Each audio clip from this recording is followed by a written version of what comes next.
Hi everybody, I'm Chelsea. And I'm Jenny. Sorry, that was my cue. And this is Neil, our friend. He's from Canada, but he's our friend that we made here in South Korea, in Seoul. So they When know. you leave a job, you get an exit interview with your manager, and they're like, what did you like about this job, and what was intolerable, so we can better understand with better employees. We're doing that for the entire society of Hagwon Kindergarten teachers and retirees there we go. in South Korea. Now we have a reason for doing this. So I like how you guys have like notepads and I have nothing. So prepared. I'm writing down my... What's your favorite thing about my series of notebooks I bought in Korea that are all single person themed? This is a girl eating chips by herself. I don't know what it says, but the other ones say things like the F word and then couples. My notebook. That was a real question. I wrote 14 questions about your experience in Korea. One is this moment right now about this notebook that you're seeing for the first time. Ooh. My first impression of Seoul, because when we came to Seoul it was really late at night, like midnight, and the guy, we had a driver pick us up and drop us off here, and it was really dark, and I had expected it to be like lit and beautiful, like 42nd Street, crazy, because it's like the biggest city in all of South Korea, and when we drove up to Hwagi, it was dark, and you just see like this big hospital and a funeral home, and you're like, where the like where did we come to? I was like, this is not the Seoul that I was expecting. And even, this is really funny, even on the highway when we were driving, I kept seeing these red crosses, and knowing that we're working for SDA, which is like a branch of Christianity, so like a Christian school, for some reason I was like, oh my god, Overwhelmed. it's gonna be super religious here. All I see are red crosses on the highway. But I mean, we're not in the direct city center. We're like kind of outside of the city. little bit outside the city, and then Hwagi, a little bit of Hwagi. This side of Hwagi is not as bright as the other side of the station, you know? My first impression of the city was also the crosses that were like up in the air. You know, coming from Toronto, most Koreans I met were like very, very, very Christian. And I thought it would be the same here.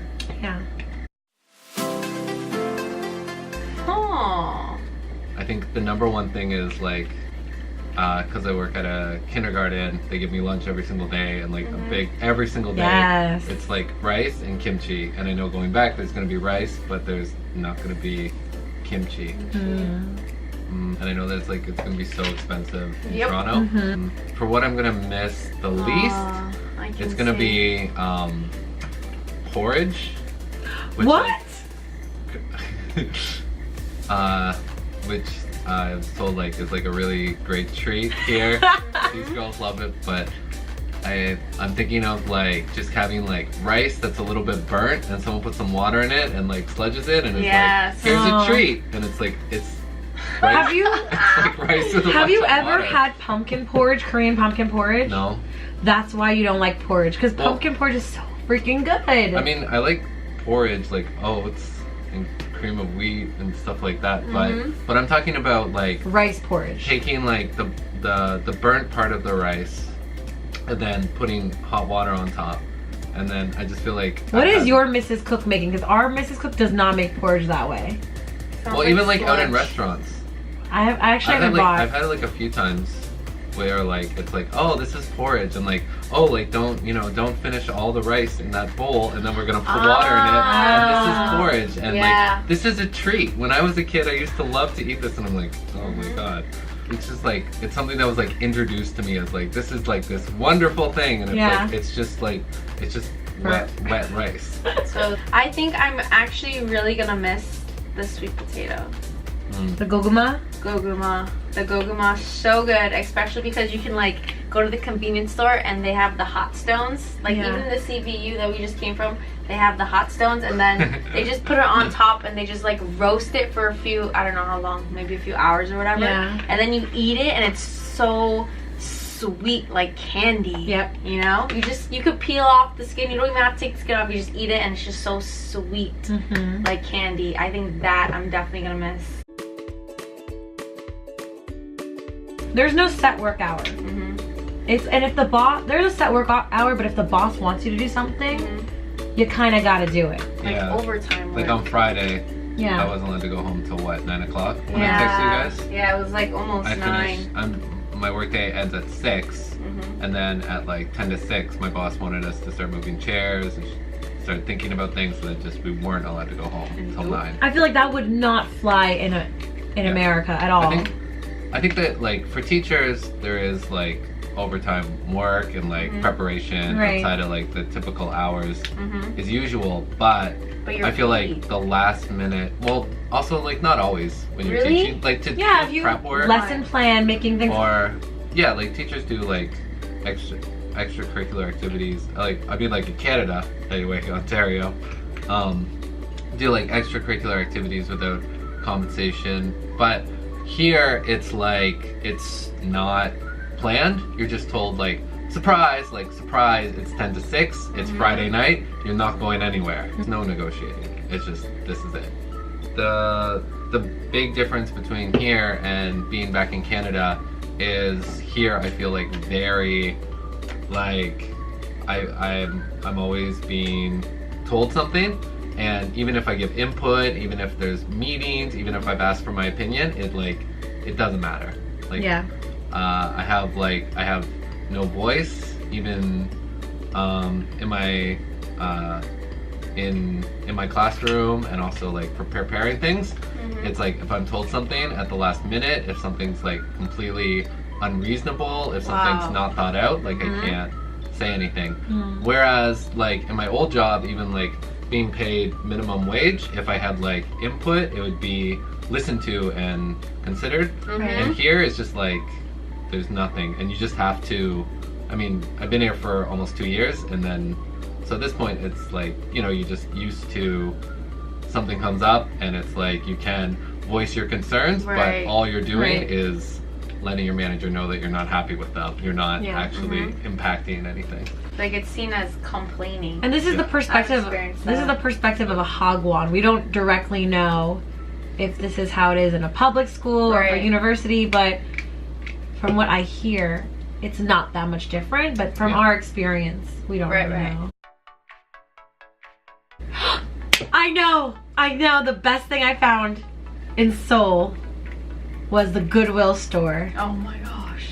I love that Goodwill store. Okay, that's in Guri, but it's still kind of in Seoul. Like you can get to it from here. Cheap. We bought our juicer from there. My running shoes from there. Like, if I was living here permanently, I think I would just shop at that Goodwill store. They have everything there.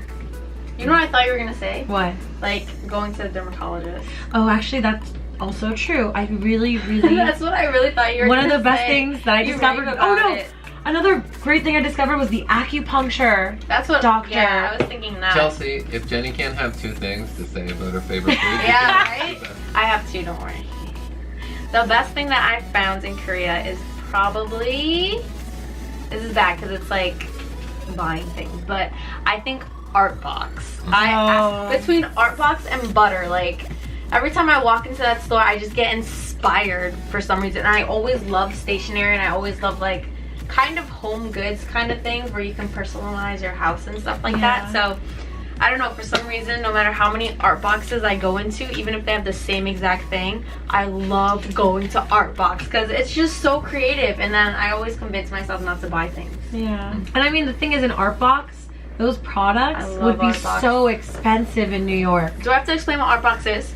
Artbox is like a stationery, not really stationery. No, it's stationery. It's like a unique stationery store. So it's like a stationery store where you can buy like unique pens and unique notebooks. Cute things.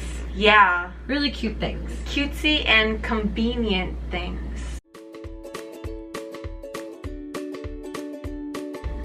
Oh, that is a good question. I would not recommend my school. For me, I don't want to be a teacher. I never wanted to be a teacher, but I did want to come because it was an opportunity for me to travel. Yeah, I would definitely recommend it because it's good pay, but and also experience in teaching, and living in Seoul was like kind of my dream. Yeah.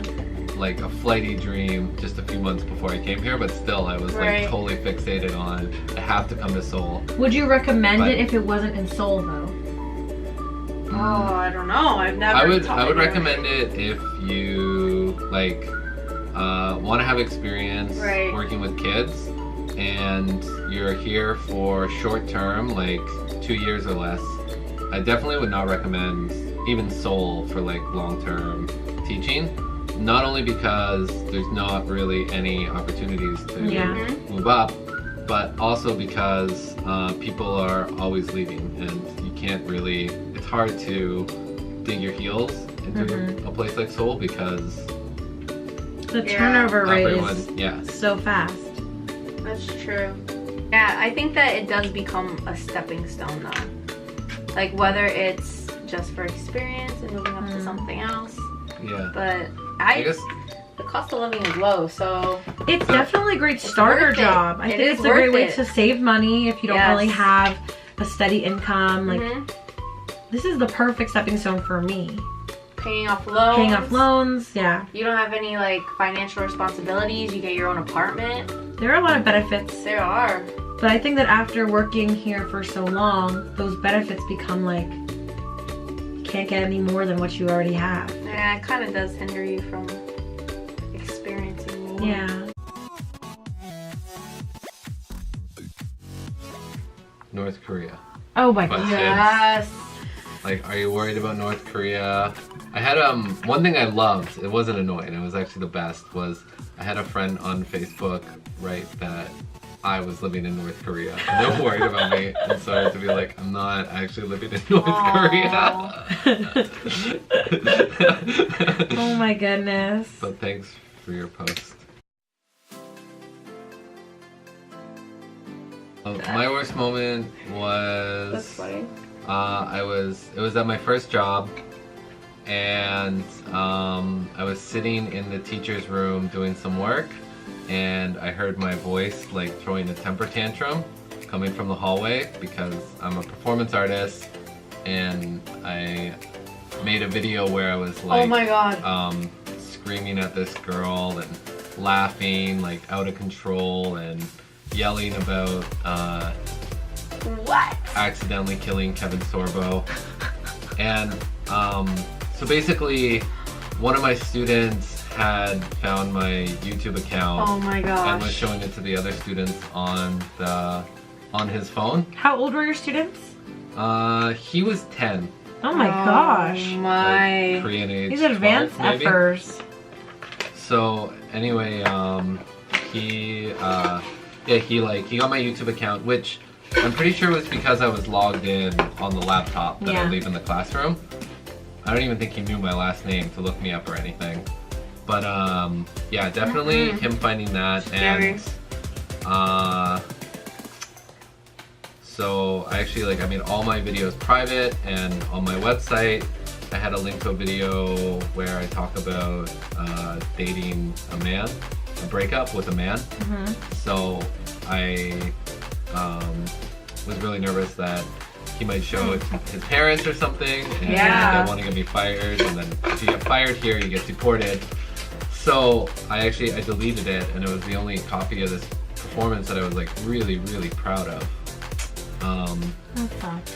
But so yeah, it was definitely like this moment when I was just in the teacher's room, and then all of a sudden I hear like my own voice yelling something, and then like laughing and crying and screaming, and then like running out in the hallway, and then like some kids got on his phone talking to him privately, and then going back to the teacher's room and being late for class because I'm like going through every video and like private.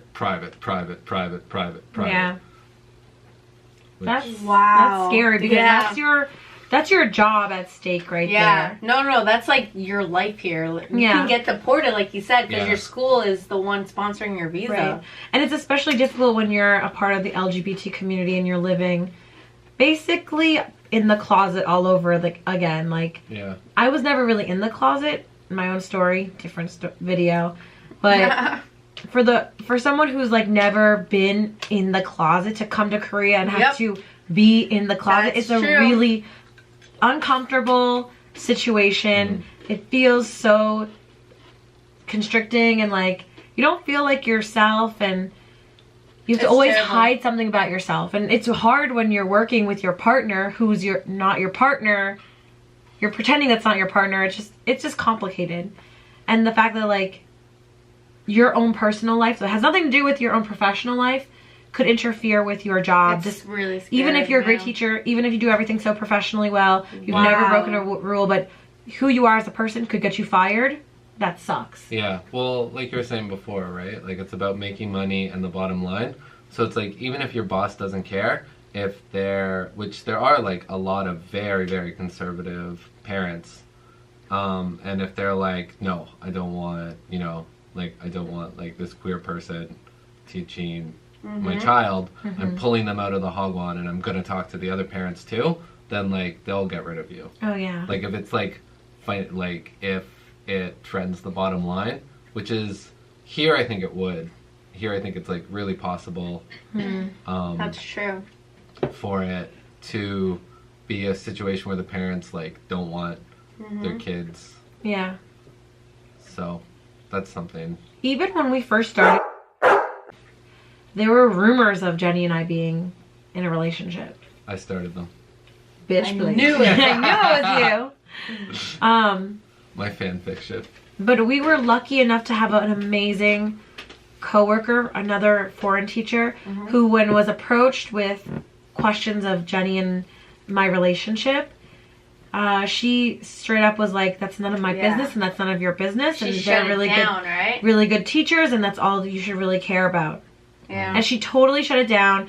Right after that encounter, she told me about the situation. She's like, I don't want to know if it's true or not, but I'm letting you know that it's been asked to me, and do what you will with this information. That's scary. And that's scary. And that was like our first couple weeks of school. And of course, I was just like, oh, no, we're not together. We're just really close friends. But in my mind, I'm like, well, fuck. Like, I mean, I knew there were CCTVs everywhere, and I knew like people were watching in our neighborhood, because we live right across the street from our school, and we were a little bit reckless, and continue to still be reckless, What are they gonna do now? I mean, it's been like 3 years now. They still want us. We're done now. I still got a week. But we're still living here, so. We're still living here. But yeah. Does that mean we're really done? CCTVs are a thing, you guys. Like, you must be careful if you're queer or you have a partner, same-sex partner in South Korea. Don't go making out in your neighborhood. Go to another neighborhood where you won't know anybody who works with you or goes to the school or is affiliated with the school, because that is real. That is really real. And it's serious. Okay, is it my turn? Yeah. Last question.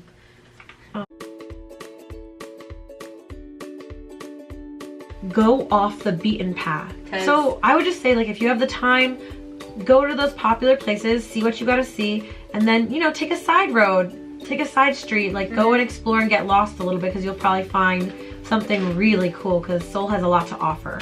Go to Busan. Yes. Go to Busan. Very quick train there. Go to the beach. Other than that, like, yeah, do things, like, I mean, you can go around, and Seoul's really awesome for shopping. But, sorry guys. But also, like, I think do the spa things, like go to Jjimjilbang, and it's weird. It was weird the first time, like, to get naked, but then after like 20 minutes, like, you don't even care. Ooh, it's so nice. It is very relaxing. Take your time and just like lay around, and don't think you need to see all of Seoul. Like, get out of Seoul too. You can get across like the whole country like that. It's nuts.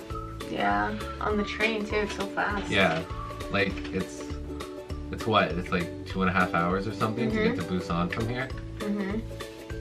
That's true. What's your advice, Jenny? I would say try everything. Unless you're a vegan. The food, yeah, that's true. But the food in Korea is so distinctive. Yeah. It's very different from what I expected. Like, there's so many things that are fermented and pickled, and it's just so flavorful, honestly. They can take noodles and make it in so many different ways. Cold noodles, makgeuksu. Yeah. Love makgeuksu. Yeah. I would say just like come with an open mind and don't stick to like those burger restaurants or those pizza restaurants. Like, don't even bother. Just go straight for like the cultural immersion. Alright everyone, thanks for joining us. Please like and subscribe to our channel. And please go visit Neil's YouTube channel and subscribe to his YouTube channel. Yeah, his information is right here. He's more popular than us anyway, so. Oh, my bad. Thanks, guys. Bye-bye. Bye. Yeah, bye. Have a good trip. We'll visit you in Canada. Yeah, we have to, right? Everyone come visit me.